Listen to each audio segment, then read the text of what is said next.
This is a special podcast produced on-site at SHSMD Connections 2025 in Dallas as we talk with speakers and session leaders direct from the show floor. I'm Bill Klaproth. Today we're talking about navigating thought leadership in a politically charged environment, a challenge many healthcare communicators face today. Joining me are Shannon McCormick, Vice President of Communications at MediaSource, and Jeb Phillips, Manager of Executive and Public Affairs Communication at Nationwide Children's Hospital. Shannon and Jeb, welcome. Hi, Bill. Thank you so much for having us. Absolutely. We're really happy to be here, Bill. Thanks. Shannon and Jeb, thank you.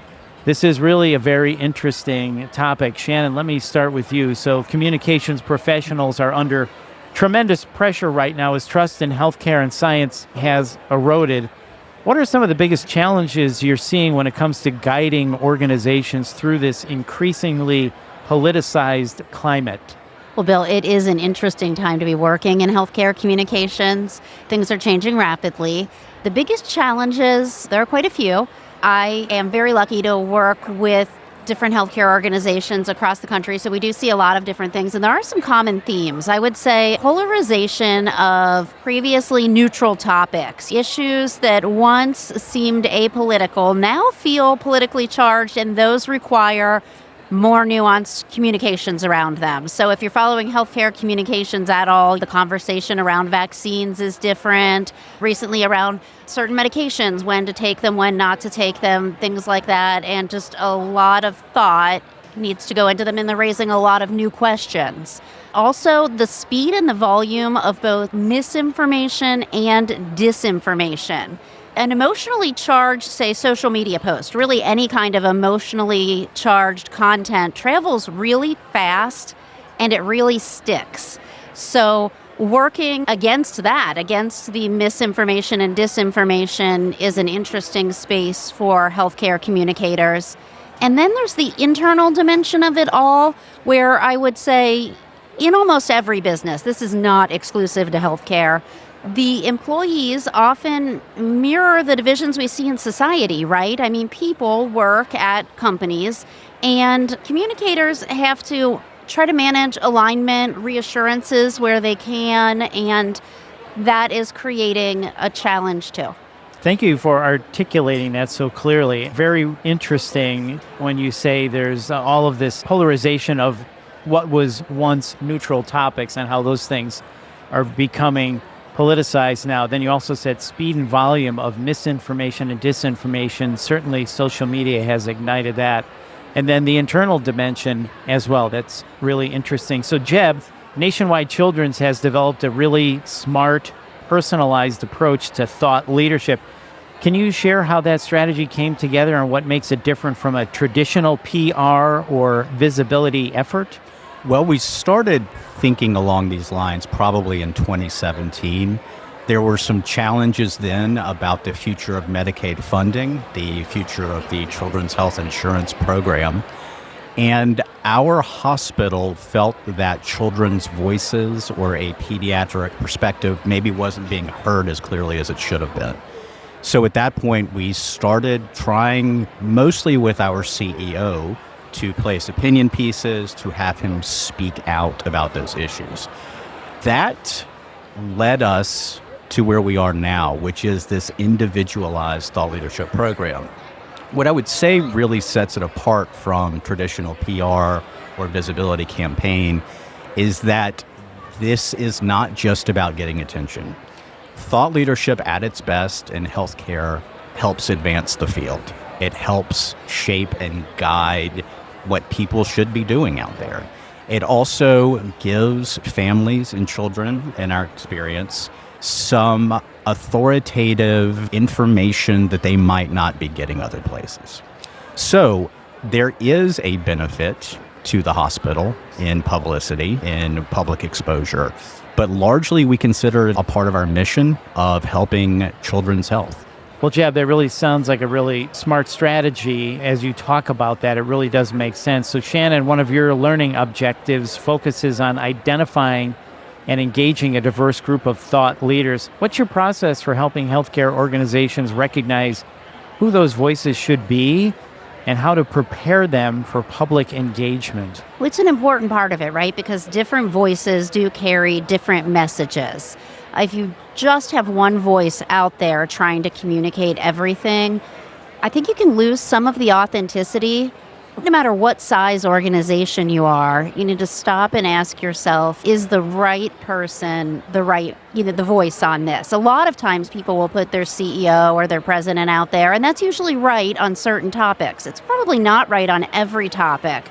So we encourage people to look at their organizational mission and values and really just say, who should be the one on this? And that can come from, we have a Venn diagram that we look at Nationwide Children's, and it really gets into the expertise, the passion, and the experience of the person, and we really work with that thought leader to help them develop and refine their platform. And it's a very intentional process. And Jeb, I think you would say, I think some of them have found their own voice in some ways, their public-facing voice, and it's helped us figure out maybe what some of them will be comfortable saying and what the hospital's message should be in a deeper way to help drive policy and change sometimes. In our case, we have developed 6 thought leaders at Nationwide Children's Hospital, each who have different lanes. Some who are medical experts, some who are behavioral health experts, some who are population health experts. And in the process of developing what we call their thought leadership platform, as Shannon said, we do help hone their voices. We learn more about them, more about what they are passionate about, and then they also begin to understand how they can best communicate. So it is really a two-way street. It is not just marketing or communications coming to them. They begin to understand how important it is too. And they have such rich expertise in certain areas that their contribution to the program is wonderful, and they have this voice to share, on a greater stage, and they can really start to guide and impact the field as a whole, well beyond just the voice of one hospital. They can make a real difference. And you can tap into that experience. Absolutely. And then hone that message. So Jeb, as you were talking about aligning these leadership voices, how do you do that? I imagine that has to be tricky sometimes when you're talking about sensitive or politically charged topics. How do you make sure the internal stakeholders from the C-suite to the physicians are aligned on messaging and tone before speaking publicly? How do you do that? It is tricky. You're right about that. What we have found is it is important to have a strategy ahead of time. That can be a decision tree, an algorithm, some defined way of deciding how you are going to speak and what you're going to speak about. That's really important because it lets people know that this isn't haphazard. We're not just doing this opportunistically. We're doing this because we think it matters to the mission of our hospital. It is not that different from the idea of a differential diagnosis in medicine. You look at the circumstances, you look at the message, you look at the messenger in a deliberate way, and then from there you decide what the message is. What do you do if you have leaders that, let me say, are on sort of opposite sides of the aisles? How do you navigate that? I'm going to say that at a children's hospital, that might not be as difficult as it is in some other places. We are an apolitical, nonprofit organization. We say our only party is the party of children. And it is very clear from our leadership all the way down that what they care the most about is the health and well-being of children. So there actually is pretty good alignment in our organization about what that is and what that means. Now, there are nuances. We have discussions. But generally speaking, we are all pointed in the right direction, or in the direction that we believe is the right direction. I do think processes and transparency about how you're making the decisions and how communications is advising can really help in situations where leaders are not aligned.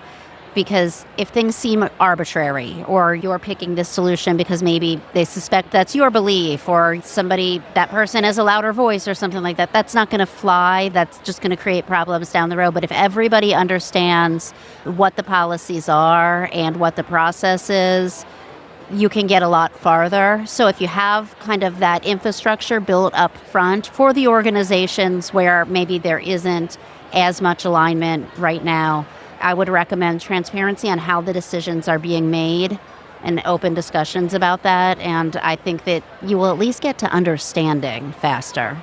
Well, listening to other viewpoints, hearing people out will help you get to that understanding a lot quicker. And Jeb, I love how you said the only party we're a member of is the party of children. I love that. It's true. That is not just a slogan. It is true. It is in the decision-making process. The first thing is, does this help children? And then we go from there. Yeah, very well said. So Shannon, as you talked about earlier, misinformation, disinformation, rapidly changing policy shifts, social media debates. How do you counsel organizations to remain agile and proactive rather than reactive in the kind of landscape we're in right now? Yeah, you have to stay agile and proactive.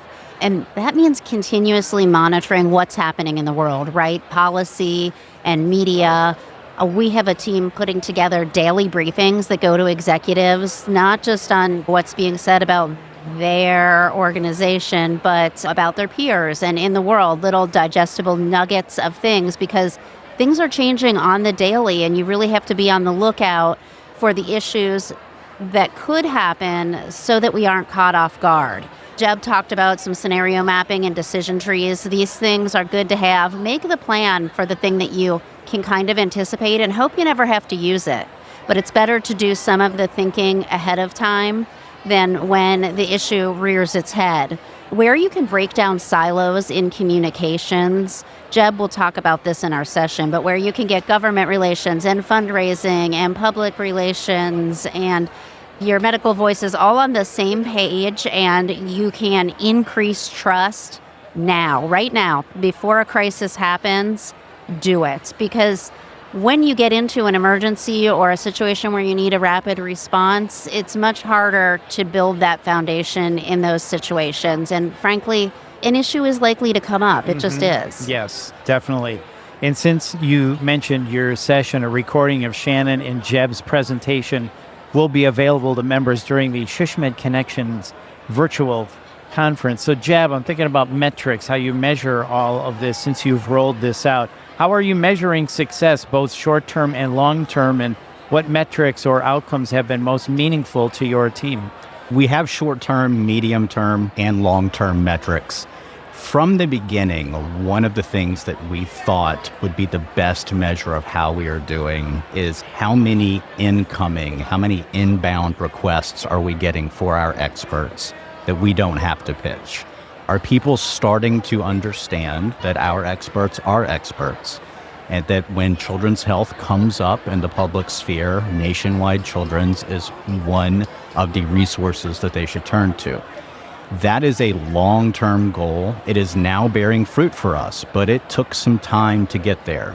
In the short term, something that worked really well for us are these very sort of small lift wins. One of them, Shannon and I have worked on this together, is nominating our thought leaders for awards. That does a couple of things. One, it validates in the field, in the space, that they are leaders, that they are being recognized. And two, they sometimes like to see that they are being recognized themselves. So it builds up some credibility for the program.